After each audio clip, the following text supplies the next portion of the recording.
Welcome back, Panther fans. I'm David Brown here with Ryan Graham, Hey, y'all. Tim Thurber, Hello. special guest Benjamin Moore, What's going on, y'all? and this is State of Atlanta. All right, Ben, thanks for joining us. Man, it's another Georgia State year, right? Nothing's really changed, huh? It feels that way, doesn't it? Like it's when you're looking around and you're like, all right, let's talk about bright spots. Let's talk about the things that are going well. I did see at last check our men's soccer team, which has gotten no play, by the way, this year because just they keep tying everybody or drawing if you are a soccer fan. They're up 1-0 on that little school down south. So hopefully for a home match victory tonight. Brett Sorensen and his guys, who, by the way, if people didn't know already, they have a win over a top 5 program this season. So as dark as it seems all across Panthersville and Panther Nation, there has been some bright spots, but just not in the sports where folks focus on the most. So that's where we're at all in right on now. men's soccer, right? That's where we're at right now. We're like, all right, we're the middle of football season. Basketball just got started. What are we going to talk about? Hell, men's soccer may beat somebody today. That's what I'm here for, man. I'm trying to give Cheers to you some, that. little bit of shininess. All right, Dave, that's my job. Yeah. All right. So guys, do you guys have a question for Ben? Like, I don't even know where to go. I threw y'all a curveball with the soccer, man. I got y'all going. Well, no. So Ben, you and I like we're texting directly. We were talking about Del McGee and what his future looks like at Georgia State if there is a future. And the question that both you and I kind of seem to be on the same page with is if Del McGee's future is not at Georgia State, do we want Charlie Cobb being the person who's going to make that next hire? 100%. And I think that's what we see on the boards and elsewhere, and I've seen across social medias. I'm sure you guys do as well. Is hey, we want change. We want something. We want a pound of flesh, and it's pound of flesh season, man. I mean, it's November now. And we've already seen it historically across college football. Right. I've been around college football basically since 1992 or 93. I can't remember specifically, but I have yet to have this amount of massive change, and it will impact the Sun Belt. It will impact programs in Georgia State. I believe, the amount of buyouts right now is exceeding 200 million. I keep seeing that number or close to it. There's going to be a lot of jobs that get filled, and this is not only the head coach but the assistant coach.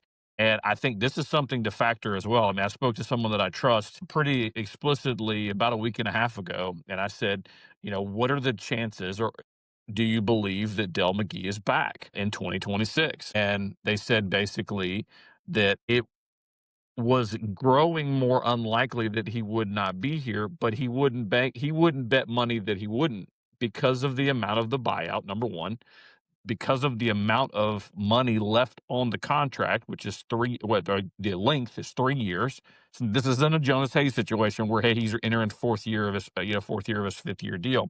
So he's only in year 2. And also the same guy basically who hired him is on the way out. His contract expires in August of next season. So are you going to make a decision financially? Listen, Charlie Cobb has done a lot of things. He's gotten this athletic department in the black every single year he's been here. So, survive COVID. We know obviously that a variety of reasons and student fees buoy a lot of that. But Well, hold on. yeah, It's Bit of really that. easy. It's really easy to survive COVID when you already don't have any fans coming to your games. So it wasn't like there was a big drop off in revenue because people How are weren't we going going to to make up? games. Yeah. but here's where I'll push back a little bit though. So by renting out the building, and this is what I've gotten to really the last 4 or 5 years with fans from other schools, look at it. Georgia State football and athletics as a whole makes money whether anyone shows up or not. And that hopefully isn't breaking news to you guys. You guys have heard me say this before. So It just kind more of than $1 hurts, million actually, come Ben. in on rental income of that building. So if legitimately no one showed up for a single football game ever, period, we literally had attendance of 0, the athletic department's still making money off of it because they're looking at it and going, I can make more money off rental income than I can even off football games. And this is budgetary. You can go pull it up. I Well, think yeah, okay, last year okay, ticket sales were about hold three on, hundred fifty thousand hold up. dollars.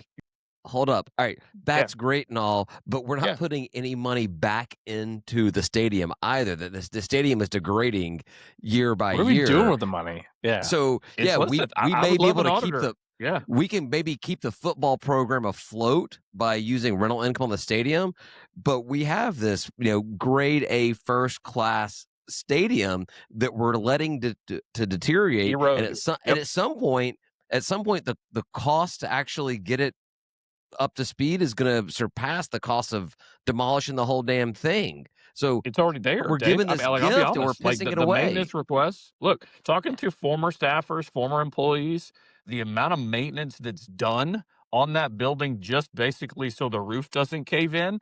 And I could put stories in place, and without violating superb confidences, there's tremendous work that needs to be done in that building today.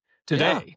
And coaches have complained about it for multiple years. Sean Elliott's staff complained about it for multiple years. And one of the biggest, misses, I believe, from this university, and this is, my bold statement of the night, if you will, is they've allowed a historical monument to basically degrade and erode to a point where it's embarrassing. We've all seen it. We've seen the bathrooms. If you've been upstairs at all at Center Park, it's disgusting. Just dive in even further and go into the football ops center or go to some of the areas where baseball is around. And then you hear stories about things going on in Panthersville and how some teams didn't have AC for the entire summer and trying to train out of there. Again, Division II teams do this better. FCS programs do it better. Like, what are we doing? And to your point, where's the money going? I'd love an so audit. I'd love it so to be transparent. we're making a million and change, whatever it is, a year on renting out the facility for commercials and TV shows and other events and stuff like that. That's great. I remember when we first took over this, when it was announced that Georgia State was even in the bidding process to take Yep. over the stadium. It was said that it cost over, I think, like $2.5 million a year just in annual maintenance of the Correct. stadium. Okay, That's correct. cool. So we're making $1 million, million and change on Yes. renting it out. That doesn't even cover the maintenance, and obviously we're not spending it on maintenance. So we're behind. Also, I also heard that the Braves did $0 in maintenance on the stadium in their last year. So we already were, They we were knew they were playing leaving. from behind to begin with. We're 4 minutes on the hole All right. on the stadium. All right. So Ben, we only have you for a few more minutes here, so I want to hit a couple of hot button items. All right. So we talked about Dell and whether or not we want Charlie to pick his successor or whatnot. All right, we'll move on from that. How does this football team look the rest? Do we win a game? Do you? I know you don't like doing predictions, but is there a chance we win a game to win this to end the season? I think there are a winnable game. The thing that I worry about the most right now is when the messaging and players, especially in this portal era, guys, if they're not planning on being here and you're a portal guy and you're starting to look around, you better be putting some good tape the last 4 weeks. Like you shouldn't basically completely fold it in. And I think that's the one thing that's a lot different here. If Dell's here, if Dell's not here. Uh, I think there's going to have to be decisions made, and I think there's guys, and it's one of the reasons why I pump the freshman tracker out there. There's freshmen who have not played, who can now play over this next 4 weeks and preserve their eligibility. So I think there's two different buckets, right? Dell's got to look at it and say, look, I really need to win some games personally and for the program moving forward, but also I need to buoy it and find out who needs to stay and who needs to go if he is here. And again, listen, I like Dell a lot. I just don't think it has worked here. I think for a variety of reasons that we could probably get into it for a whole podcast by itself. But ultimately, it has not worked. The schedule in September was just too much to overcome. It broke this team, candidly. I mean, the amount of injuries on both sides of the ball are just overwhelming. And Brady keeps retweeting it. I keep retweeting it. You've got one of the best defensive backs in the group of six.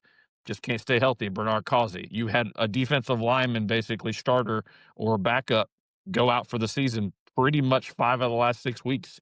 You've lost your middle linebacker for the season, Demaine Wilson. Now, the good news is he'll basically get a medical red shirt because he played as a freshman and played as a sophomore. To answer your question, yes, there are winnable games, I believe, but what's the mindset of this team? What's the mindset of this coaching staff? Because the coaching staff's got to be looking around and going, if Dell is back, do you think he's going to keep all 10 assistant coaches? Because I don't. I hope Absolutely not. not. There's going Better to be not. changes. Yeah. There's I going to be mean, changes. There's going to be retirement. There's going to be guys that want to, look for other opportunities as well. And listen, Dell may have opportunities his own self. By the way, his alma mater is hiring, and my folks will say, oh well, maybe not for the head coach. Guys, he could go be an assistant head coach and a running backs coach at Auburn, his alma mater, and make just as much, if not more. So keep that in mind and keep an eye on the planes about who's hiring down there. Right. Right. All right. Couple minutes left here. We'll switch gears, and the three of us will get more into the football stuff after you bounce. But basketball started last night. We already had the what appeared to be a pretty good exhibition game against Georgia, and then what the hell happened against Eastern Michigan? It's our first loss in this MAC challenge. That it looked like it was competitive for the first half, and then doors blowing off in the second. Yeah, playing without two starters, Clash Peters and Ja'Kai Newton didn't make the trip to Ypsilanti. Reasons What a were cool not name. given. Clash missed Morehouse game for personal reasons. Saw him post on social media and things like that. Not seeing anything wrong or injury. I knew in the exhibition season they were kind of limiting Ja'Kai's rep count.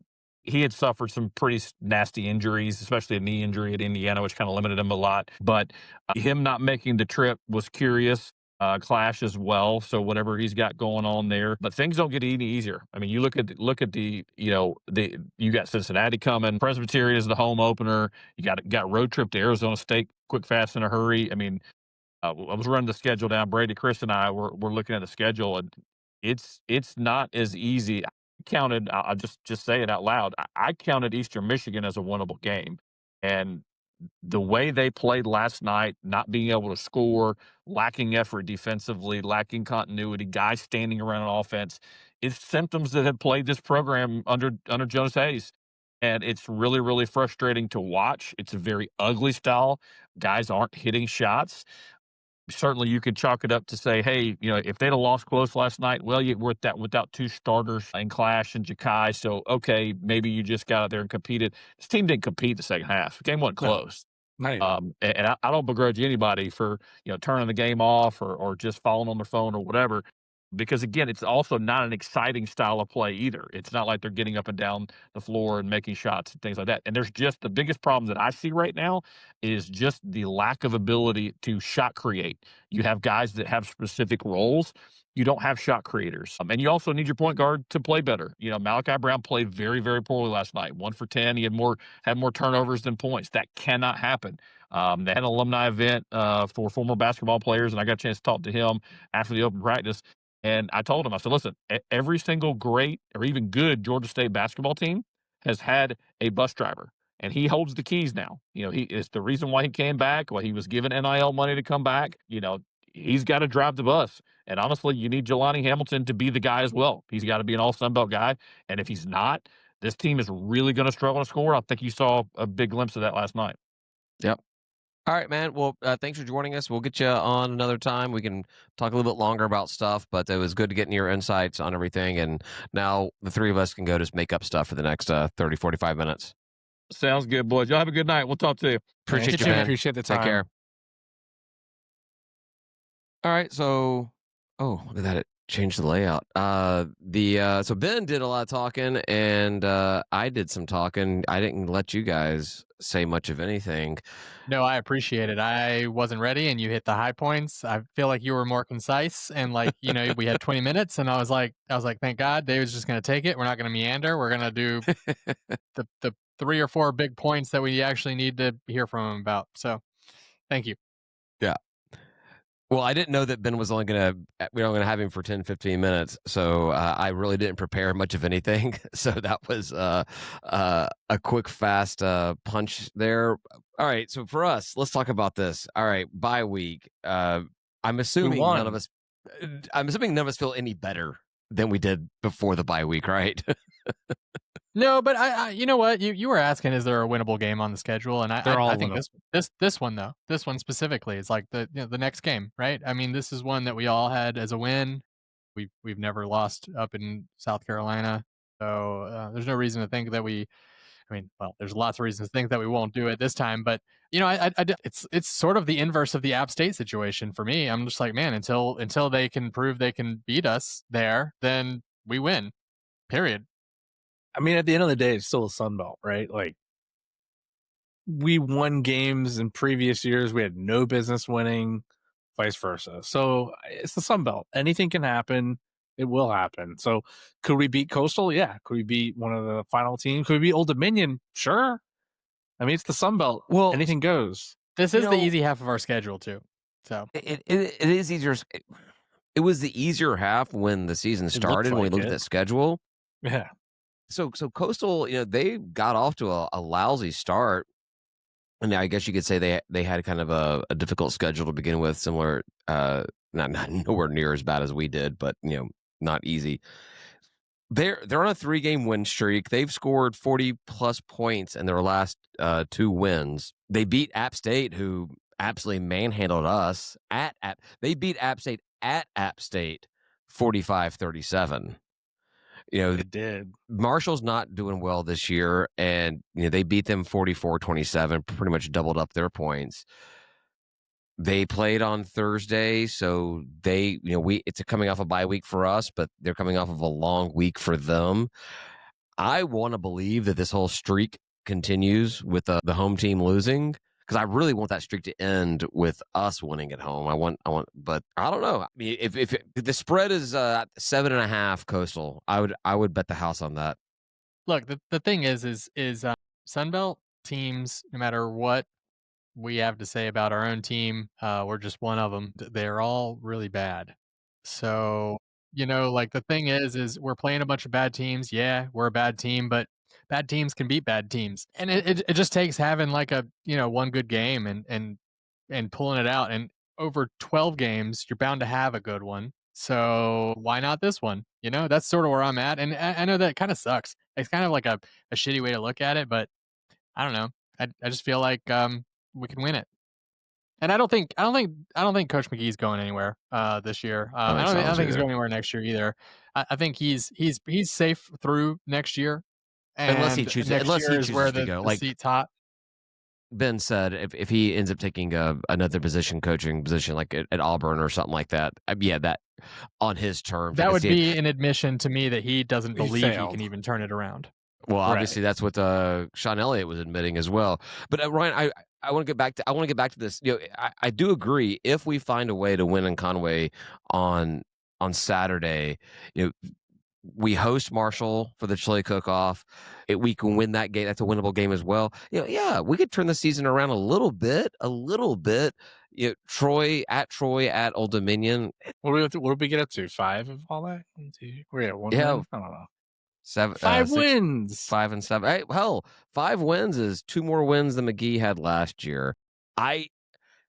We win this week. If we win this week, I will get back on the train. But right now, I am all out of the hype and energy, and I just don't feel it. I think the talent's there. There's no need to be on or off a train. I think Stay Cam on, is right? great. I think Hurst is great. I think we have the men on the roster to compete legitimately in the Sun Belt. I mean, not a tall task to have, but we just haven't seen it all come together yet. Right. Well, I was going to say we can't put it together for some reason. Something about this team just goes wrong, whether it's excessive penalties, bad QB play, no defense, or piss poor defense. Like we just can't put in shitty kickers. Can't make a field goal. Like all those things, even it's something rotates in as far as like this week we can't stop any pass known to man, or we could run the ball this week, but the week after that we can't run the ball at all. So I really think that we dance around this too much, but basically there's 3 phases to any football game, right? And it's offense, defense, and special teams. And we are horrendous at 2 of them, right? Special teams, no one would argue with me about. Special teams doesn't exist. It's silly. Like they're special. I don't know what the hell's going on there, but like, is there even a coach bothering with these kids week in and week out, I have no idea. Like I cannot tell because anyone with any kind of kicking talent should be able to kick better than we've seen this year. Anyone, frankly. As I've said, I mean, I'll let you continue, Ryan, but I just want to get one Yeah, go point ahead. out. As I've said when I talk about to my Falcons friends, we have kids on Saturday mornings getting paid $100,000 to kick a ball for Pat McAfee that have no kicking experience, and they're making shots that the Falcons kicker can't make, making shots that the Georgia State kickers can't kick. Mm-hmm. You've got one job. This is actually a funny thing that's come up with me in my tutelage now back at Georgia, my matriculation back at Georgia State. My history professor, he played a little bit of a high school ball, and so he always wants to talk about football on Monday mornings. You know, Falcons do this, where, and Yeah. he never wants to blame Younghoe Koo. He never wants to blame Parker Romo, who has been dismissed from the team, by the way. I And was. yeah, they Good. brought in some guy. I don't know that. I think he was at Washington last year or something. Zane Gonzalez, I think is what his name is. Anyhow, and I'm like, I don't talk a lot in this class because I'm older than everybody there. But the one thing I want to tell, I do say is, I'm like, kickers have got one job. They come in and they play Make a out of a kick. 60-minute game. They may play 15 seconds of ball. You got one job. Do your job. And if you can't do your job, you have no business on the team. And I don't care about this. He should have never been put in this position. No, that's your job. You're there to be there for that No. position. And dude missed extra points. So it's like, Dude, no, dude. that's the position that you're supposed to. We want to put you in. We would like you to kick extra points. If the Falcons had lost that game after making the point after, so be it. Fine. Falcons suck. Right. Who cares? Yeah, sure. But Right. but the Falcons lose the game because they missed the point Extra after, point. and all you got to do is run the clock out, and we can put together another drive. All right, sorry, that's Falcons. But That's point after. so on our side though, that would be all just a great point if special teams was costing us games, but it's not what's costing us games. What's costing us games is a defense that is just not good. Like just not good. Throughout the year, there have been a couple of games where like even the first few games, we were sort of like, okay, they did enough to kind of not look horrendous, but it really was just a couple of really A little good plays. shaky. Like we noticed there were like a really electric plays that happened really clutch in the moment. But like if you had missed any of those, we'd be having a whole different story even on those games. And one or two plays, swaying whether or not we think they're good or not. To me, I was always, even in those games, I was like, man, we're either going to come out and learn that we're terrible or we're going to learn that we're better than we thought. And I think we are learning that we're terrible because anyone can score on us at any given time. It doesn't really matter who you are. We have I a could large score enough. on our defense. Whoa, hey now. I don't know what Throw you're it to doing, myself. but Hello. we have a large enough sample size that it proves that I don't know what we're doing. Like, Does our coaching like, staff know what we're doing? I don't know. I hope we don't see him next year. Some of them. I mean, we know Dell's coming back. I think we all agree, right? Like, he's not going anywhere. He's coming. Yeah, I think Dell's coming back, and I think anybody talking about him being gone, unless he chooses to leave on his own accord, I think it's pipe dream, naive, not paying attention, not looking at the facts, not seeing what the situation is. I just don't think Cobb wants to go through the effort of doing it, and on top of it, I've known Cobb well enough. I've talked to him enough. I think that he also has that kind of that respect for the role that if he knows he's gone, that he's not going to go ahead and hire somebody while he's walking out the door. He's like, no, that's unfair to the next AD coming in here. If he knows he's leaving, then he's going to let the next AD make the decision on the guy. And I don't think the next guy is going to just going to go in and clean house year one. He's not going to go in and say like, okay, you all suck. No, because he won't be hired until the summer. McGee will be here for another year. He's not going to fire him in the middle of everything. Who would you get? Anybody of any caliber is already going to have a job at some point. You got to. All right. I just mean like they're going to get a whole nother season. Everyone will, I think. Basketball is the only one that I would say like has had enough seasons where you can look at the tape and know whether or not you want that guy on your roster or not. And I really hope you decide you don't. Yeah. But I think I mean a good transition into basketball. I think that unless it's just Jonas has actually gotten better every year. The basketball team has actually gotten better every season under Hayes by wins. By wins. We've gotten more wins. I think that's true. It seems like it's true. Really? Yeah. Like, So I don't know. don't see Jonas going anywhere again unless he chooses to go somewhere else. I So hope this is I don't think his we last year. I just don't think we see any changes. I think which would be so like Georgia State of us to like just not move the needle at all. No, I was gonna say to Ben, maybe we'll Georgia State it and get rid of McGee in the spring. Like we wanted to wait to get rid of McGee until then. I mean, Until he I has no still other hate the options fact. I still hate the fact that like we all were so high on him. I mean, shit, other teams were high on him, and it's just not panning out. There's trash down south fans on social media talking about, hey, Georgia State thanks or Gag State because they don't understand how to make fun of somebody. Hey, thanks for showing us how much of a bullet we dodged with this guy, and like because they were high on him, they wanted him. Yeah, they'd still hire him. It's dumb. That fan base is just an absolute. They're crushed. They want to get rid of Helton so bad. It's fun watching them. Like did they play last weekend? Our or misery. It's at least a little positive to see them so upset. Yeah. I don't even know if they had a game last weekend. Did they? Or they had a bye too. We were both on bye. I think so. I don't really pay attention to the Sun Belt a lot. So they might have had a game. I don't know. Hold on, I can check. I've got. Wait, when we. I only watched the Georgia game this weekend, so I didn't really watch any. Which is a little dicey. Yeah, they were struggle on bye. bus.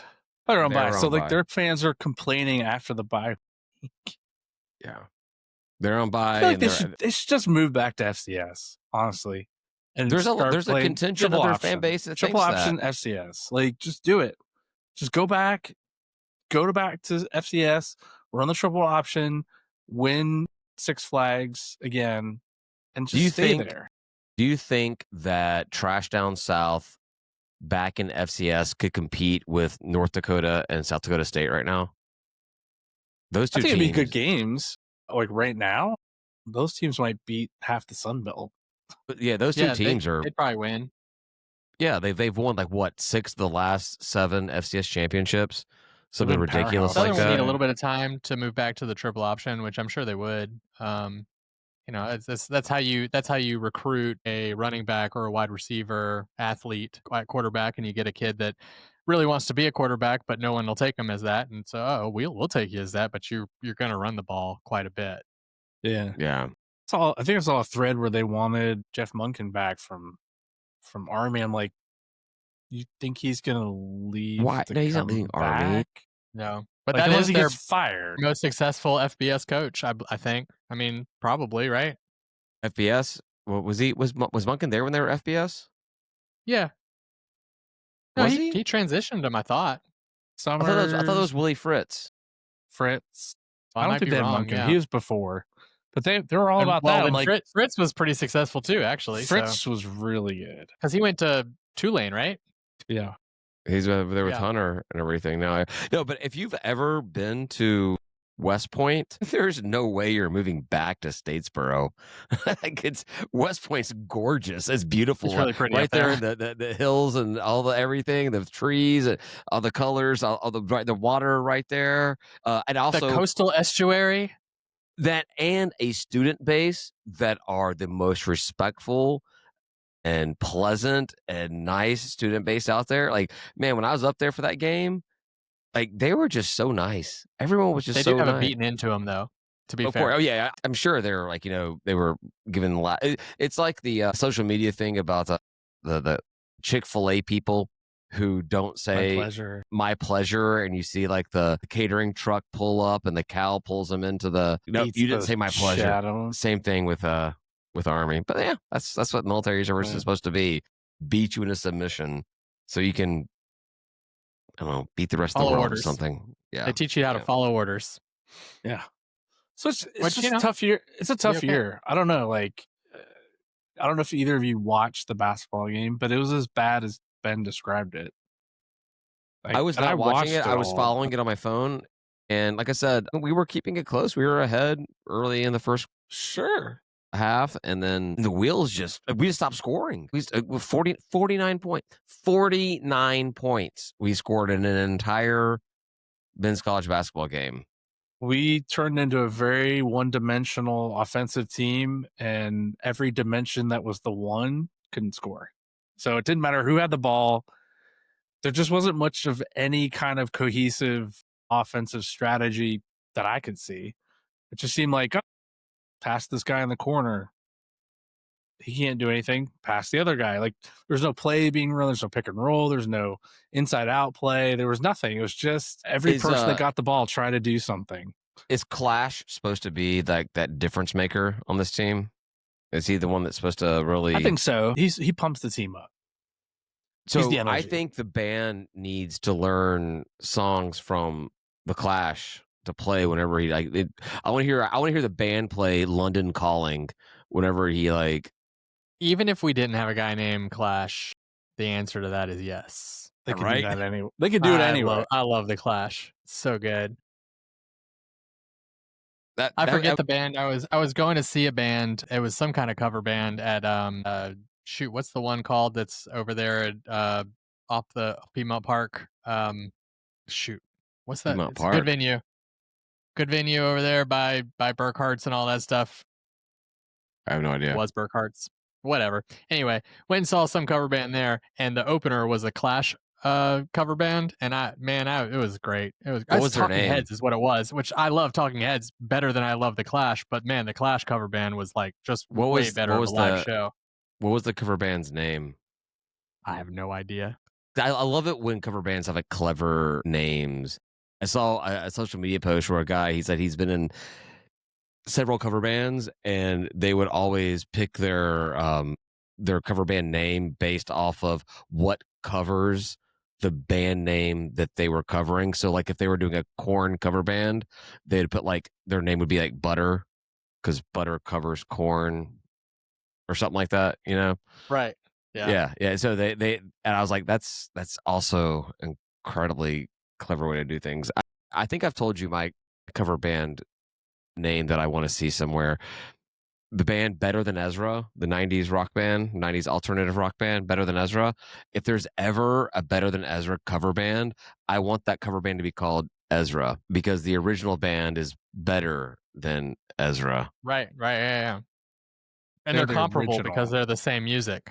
And Better Than Ezra is going to be on the 90s cruise. And so I've been waiting 25 years to tell the members of Better Than Ezra that my cover band joke about their band name. Are you all ready? Do you have it written down? Have you prepped? Did you? Yeah. Well, this is part of my preparation. And based off this, I think it's going to go over just about as well as I expect it to go over. So they'll laugh. And at the end, they'll say, okay, we'll see you later, man. Move along. Yeah. Well, and Key here, you'll be so drunk, you're going to come back and tell us how Better Than Ezra thought your idea was great. I thought it was awesome, man. They thought, you're so smart. They cheers me. Yeah, you need to be an honorary member of the band. So back to that Georgia State thing. Yeah, I don't. What do you got, Tim? Tell me, ask me something, say something. Give us a point of view. Basketball, like I really, really, as a Georgia State fan, I need basketball to be better this year. Like football's getting really tough to go through, and I was kind of hoping football was going to be the up team this year because I expected basketball to be a struggle bus. But I don't know. After watching the MAC Challenge game, yeah, we had 2 players out, so hopefully that is a huge difference maker. And hopefully in some out play, we just get our wins where we can get them. But I don't know. It was hard to watch the second half. And then I was like, football Saturday. And then the out-of-conference schedule is so garbage for Georgia State. The home out-of-conference schedule. So we're at Cincinnati on Friday. Tough game. All right. Routed. We got Presbyterian on Monday. Should win. I don't know. There's no guarantees here. Then Fort Valley State. Don't even know where that is. Next Thursday. And at Arizona. Then we're doing the Cancun Challenge, where game 1 is in South Dakota.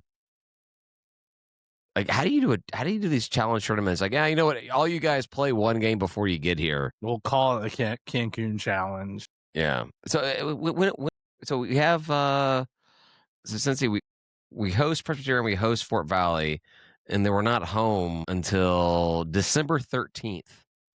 I will have graduated college by then. And it only took you, what, 50 years? Hey, well, Give or take a year. from when I 48? started, it's 48 years. 25. 32? Wait, when did I start college? I started college in 96. How's that math work out? 29? 34? 29 years? 29, yeah. All right. Yeah. Yeah. That's a long time. It only took me 7. So, of continuous, though. Continuous. I didn't take any breaks. You took a big break. I did take a large break. So You took a gap year. You took a gap gap decades. 2 decades. Gap 2 decades. It's going great That's okay. though.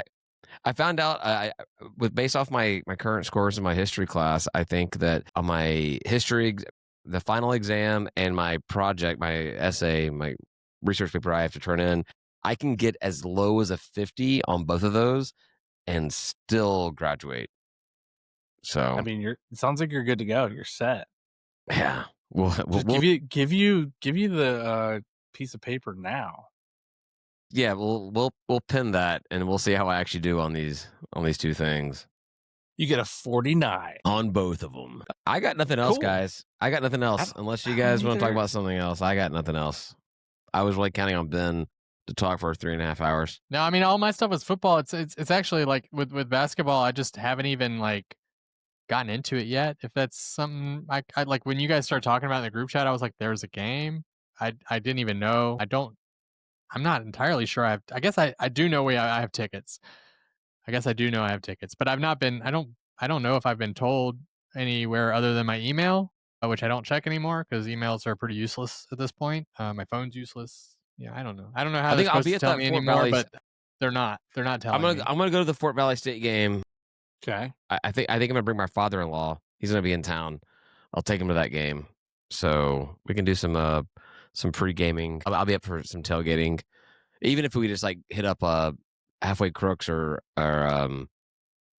Woods Chapel or something like that beforehand. Well, I think I'll be probably in for something or another. What's up? I'll be in for Fort Valley. I think I won't be in for Presbyterian. I'm traveling. Mondays are bad for me. So yeah. All right, this is getting boring.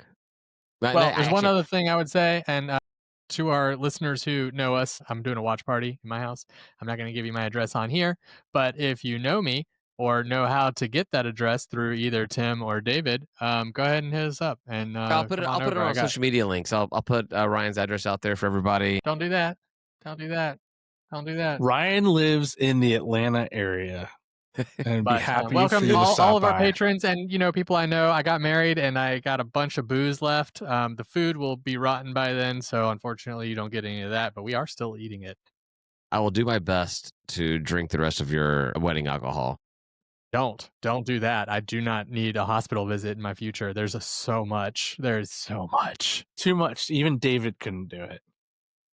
I was a little worried about some of the amounts. I think I even talked about it on here because I think there were less PBRs and shiners than there were people at the wedding. Right? There were like 48 of them and 55 people were supposed to come, and then 48 of the other one. But both of those, there's just tons left. I'm still drinking on the PBRs. They were tall boys too, so I'm still just cranking through them. I feel like I drank a 6-pack of shiners. There's still so many shiners. And what else? I love Shiner, man. I just think it's such a... I went to Texas and everyone's drinking it, and I'm like, great. This is awesome. Like, I can get a Shiner anywhere I want, and it's good. It's like Yingling, but better. I know that I was there quite a bit of time before you, Tim, but I'm pretty sure that I knocked back a 6-pack before the wedding even started. So I'd hope so. I may have too. Well, we got there. We can talk about last call, I guess, or whatever. Oh, yeah. Let's move on to last call. We got there, and I'm standing around there with everybody, and I'm like, I'm around so much alcohol, and I'm not allowed to drink it. And then Ryan's like, you can drink it. I was like, oh, that was a bad decision, Ryan. Don't say that now. You've opened the lid. All right. Thanks, everybody, for listening. Tim, you want to cut the cord? Yeah, sure. We're going to head on over to last call, take a quick break. I'm definitely out of beverage already. If you like what you heard or you didn't, doesn't matter. we actually really care about you, and you should like us no matter what. You should join our Patreon at patreon.com/State of Atlanta. You get live streaming access to last call, discounts on merch, group chat, which is lively even when it's not. And sometimes Danny will post the same tweet.